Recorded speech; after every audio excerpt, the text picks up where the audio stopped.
about using the quadratic formula and factorization to help you to sketch quadratic functions. It is important to label intersections with the axes in these sketches. Feel free to pause whenever you want as I go through the key concepts. Now, quadratic functions are of the form f of x is equal to ax squared plus bx plus c, where a is not allowed to be 0 because we want the x squared term to be present. Now, the first feature that you're interested in is the shape, which is always in the shape of a parabola. If you've heard this word before, you know that is the same thing as a U shape.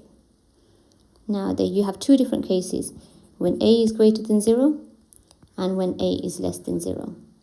When a is greater than 0, you get a typical U shape, like this. And when a is less than 0, you get an upside down U shape. So your quadratic function looks like this. Now, the other key features of the quadratic function are, first, the y-intercept. Now, the y-intercept is always 0c, where c is this value here, because at the y-intercept x is 0, so the first two terms will disappear. So you're only left with c. Okay. The second important feature in this graph is the x-intercepts. So where the graph crosses the x-axis. Now, depending on the quadratic function, you might have two x-intercepts, one intercept, or none. So these are found by finding the roots of the quadratic function when you equate it to 0. So you find the roots of quadratic equations normally by factorizing or completing the square or using the quadratic formula. So you have many methods that you can use depending on the quadratic function in front of you. The last feature that is of interest is the vertex, which is also called the turning point, or the minimum point in this case. It can be maximum if it's the other way around. But we won't be looking at that in this video. That is found by completing the square. Okay, so in this video we'll be looking at the shape, the x-intercepts, and the y-intercept. Now, remember I said the x-intercepts is determined by obviously the quadratic function in front of you, and you can easily determine how many x-intercepts you have by looking at the discriminant. Now, the discriminant is b squared minus 4ac. So if you remember the quadratic formula, the discriminant is the part underneath the square root, which is b squared minus 4ac. And that helps you to determine how many x-intercepts your graph has, your equation has. Another important feature of the discriminant is if the discriminant is a perfect square. So a perfect square is a square number, so something that can be square rooted easily to give you a rational number, something like 121 or a quarter is a perfect square, things like that. Then if you know it is a perfect square, then you definitely know that it can be factorized. Okay, so that helps you out a lot when you're trying to solve a quadratic function. Now, the type of graph you get depends on, first, obviously, whether a is greater than 0.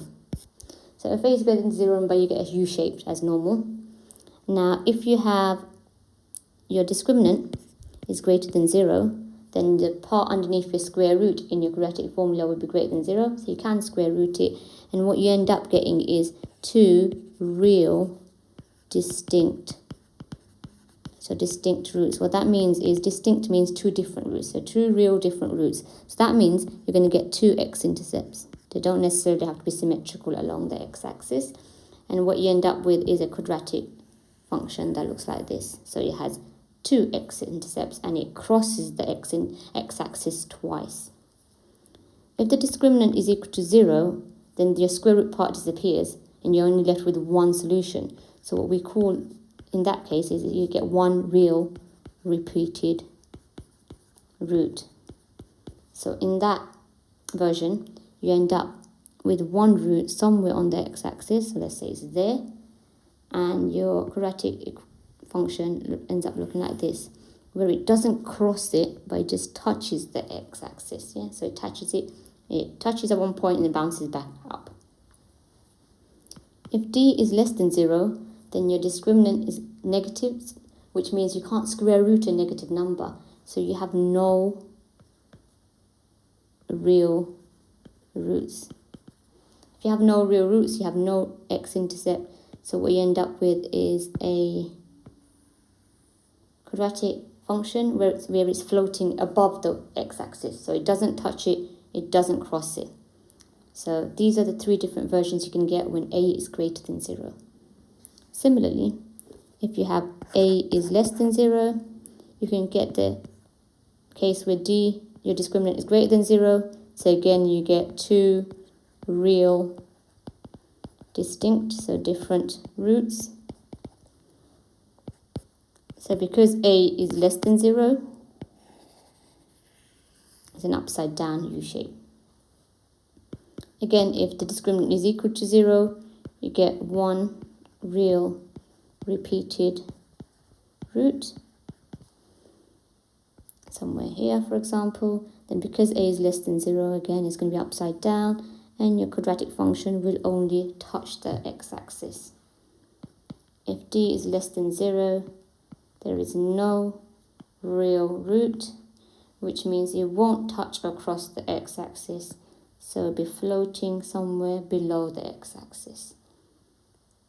So these are all your different cases you can get. And again, if you work out the discriminant, it will sort of help you figure out where your quadratic function will lie within your axis. Okay, let's go through some examples now. So sketching 6x squared negative 7x minus 3. So in this case, a is equal to 6, b is equal to negative 7, and c is equal to negative 3. So let's look at the shape first. Again, first of all, a is greater than 0, so straight away we know our graph will look like this in this shape. If I'm looking at the y-intercept next, it's 0c, so it's 0, negative 3. Okay, x-intercept will take a bit of working out. Okay, for when I'm looking at the x-intercept, the first thing I'll work out is the discriminant. So discriminant is b squared minus 4ac.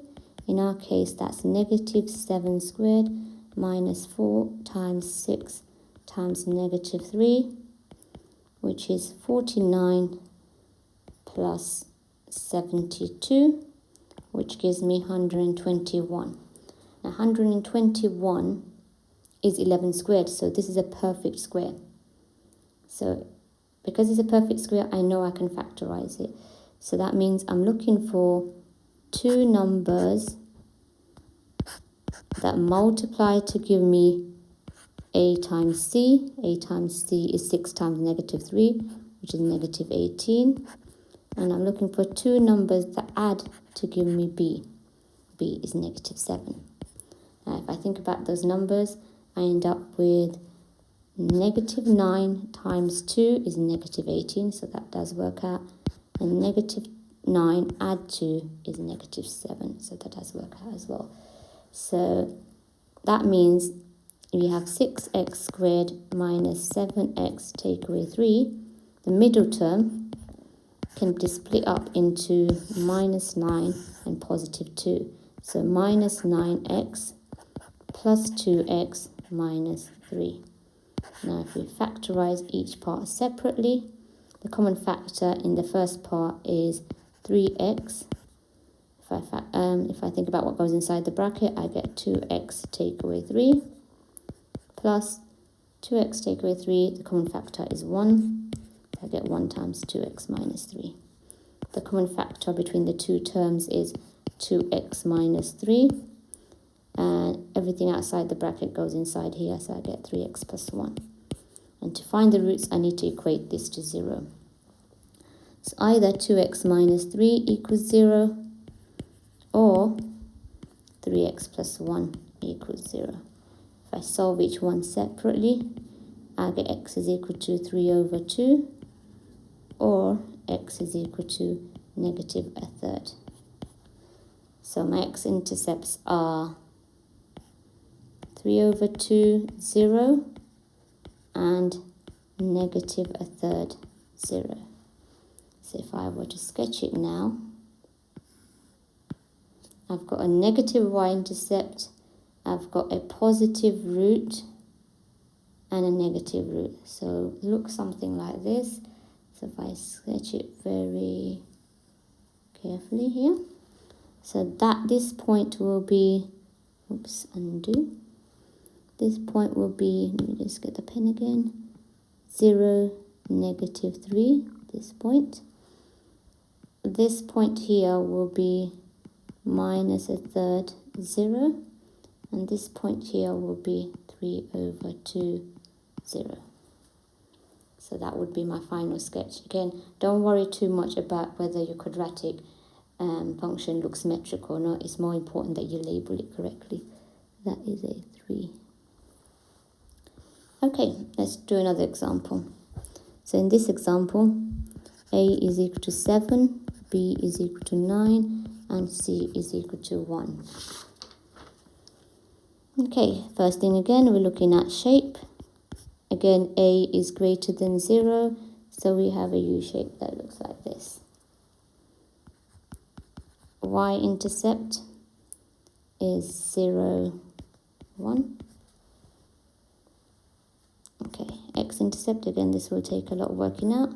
So work out the discriminant, which is b squared minus 4ac, which is 9 squared minus 4 times 7 times 1, which is 81, take away 28, which gives me 53. Now 53 is not a square number, so that's not a perfect square, so I know I can't factorize my quadratic there. So what I need to do is either use quadratic formula or use completing the square. So I'm going to just use the quadratic formula. So x is equal to minus b plus or minus square root of b squared minus 4ac all over 2a. If I substitute this in, I get minus 9 plus or minus square root of the discriminant I've already worked out. So I'm just going to write 53 here, over 2 times a, which is 2 times 7, which gives me minus 9 plus or minus root 53 over 14. So my two solutions are x is equal to minus 9 plus root 53 over 14, which is, if I put that into my calculator, it's going to give me a value which is less than 0. And x is equal to minus 9 minus root 53 over 14, which again gives me a negative number. So I've got two negative x-intercepts. So if I want to sketch this one out, oops, that means I've got two negative x-intercepts and my y-intercept is positive. So I think it looks something, doesn't matter again, the scaling is not important, as long as you sketch the intercepts in the right place. So this one is quite easy to label. This is 0, 1. This one is the smaller one, sorry, more negative one. So it's going to be minus 9 minus root 53 over 14, 0. And that one there, I'm just going to draw an arrow next to it, will be minus 9 plus root 53 over 14, 0.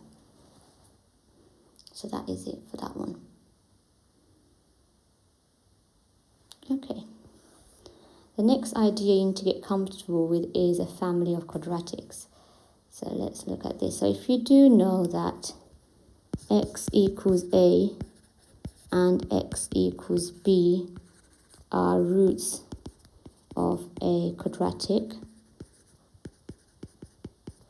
y is equal to f of x, then I think most students are quite okay with understanding that that means that the x-intercept is a and b, and if you were to draw a quadratic function that goes through a and b, then they'll be quite comfortable writing that that must mean y is equal to x minus a times x minus b. But that is not the only quadratic that goes through a and b. That's what I need all students to understand. Because if I stretch this quadratic by 2 in the y direction, I can draw another one, similar one like this, that goes through a and b, and that one will be y is equal to 2 times x minus a times x minus b, because I've stretched it by a scale factor of 2. In a similar way, if I change it to green, okay, so if I instead flip it over, so if I have this one, then all that I've done is, with the original function, is I've multiplied by -1. So y is equal to negative x minus a times x minus b is also a quadratic function that goes through a and b. And I can keep drawing it. If I change my color back to blue, I can keep drawing infinite ones that go through a and b. What you need to realize is that the general version is y is equal to a times x minus a times x minus b. So if you know that a quadratic function has the roots x equals a and x equals b, then it can be a scalar multiple of x minus a times x minus b. So that idea is very important. So there's no one unique one that goes through the 2 points. There's a family of quadratics that goes through 2 points. If I wanted to find an exact one, then I need a third point. So you need to be given a third point to find an actual answer. So let's look at questions that rely on this information. So A, okay, we know that it goes through the points. So we find the equation in the form y equals ax squared plus bx plus c for the following parabolas. So we know the points that it crosses are 1, 0, 5, 0, and 0, 15. Okay, so according to this, we know the x-intercepts are 1, 0, and 5, 0, which implies x equals 1 and x equals 5 are roots of f of x, which implies that f of x, which is y, must be equal to a, so remember, a scalar multiple of x minus 1 times x minus 5. Okay, now we know obviously it's of this form. Well, we've got a third point now, which is 0, 15. So if I want to find out what this a is, I need to substitute this in. So substitute 0, 15 into f of x, which gives me 15 is the y value, so 15 must be equal to a times 0, x is 0, so 0 minus 1 times 0 minus 5, because x is against 0. So if I expand that, I get minus 1 times minus 5, which means 15 must be equal to 5a, which implies a must be equal to 3. Okay, so that means y must be equal to 3 times x minus 1 times x minus 5. If I expand that out, I get 3 times x squared minus 5x minus x plus 5, which is 3 times x squared minus 6x plus 5, which is 3x squared. Take away 18x plus 15. Okay, so I've got in the correct form now. Okay, let me do the same thing with B. So in part B, it crosses at minus 6, 0, minus 2, 0, and 0, minus 6. This means the x-intercepts are minus 6, 0, and minus 2, 0, which implies x equals 6, negative 6, and x equals negative 2 are roots, which straight away means y must be equal to a times x plus 6 times x plus 2. If I substitute the other point, which is 0, negative 6, into y is equal to a times x plus 6 times x plus 2, then I get minus 6 is equal to a times 0 plus 6 times 0 plus 2. Which means minus 6 must be equal to a times 12. Which means a must be negative 6 over 12, which simplifies to negative a half. If I rewrite y is equal to a times x plus 6 times x plus 2 as negative half times x plus 6 times x plus 2, now that I know the value of a, then that is the same thing as negative a half times x squared plus 6x plus 2x plus 12. If I collect the middle terms, I get negative half times x squared plus 8x plus 12. And if I expand the negative half out, I get negative a half x squared. Negative half times 8x gives me negative 4x. Negative half times 12 gives me negative 6. And that is in the form y equals ax squared plus bx plus c. Okay, similarly part C. Part C crosses at these 3 points. So crosses at minus 10, 0, 7, 0, and 8, 90. Again, that means my x-intercepts are minus 10, 0, and 7, 0, which implies that y must be of the form a times x plus 10, because minus 10 is a x-intercept, times x minus 7, because 7, 0 is an x-intercept. Okay, now I need to substitute the other point that I haven't used. So substitute 890 into this equation that I've just written. So y is equal to a times x plus 10 times x take away 7, which gives me 90 is equal to a times 8 plus 10 times 8 take away 7, which gives me 90 is equal to 18 times 1, so it gives me 18a. A must be 90 divided by 18, which is 5. So if I replace I get y is equal to 5 times x plus 10 times x take away 7. If I expand the brackets out, I get 5 times x squared plus 10x take away 7x take away 70.